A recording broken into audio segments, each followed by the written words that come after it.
Hey friends, if you encounter this issue where Ctrl+F does not work or it doesn't find anything on a page, then please watch this video. I will guide you through the resolutions. So here's the thing. First of all, you are on the wrong application. There are a few applications on which Ctrl+F does not work. It does work for browsers, it works for MS Office, it works for Windows, but it does not work for every application. And the next one is to disable sticky keys and filter keys. So right click on the start button and select settings from the menu. Go to the accessibility tab on the list on the left hand side, and in the right pane, scroll down and select keyboard. Turn all these three switches for filter keys, sticky keys, and toggle keys off. And the last one is obviously to update the keyboard drivers. So search for device manager in the Windows search bar and open device manager.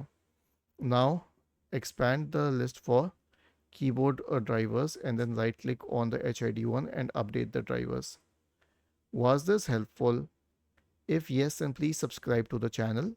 If not, then let us know in the comment section of the video on how we could help you further. Thank you for watching this video and have a nice day.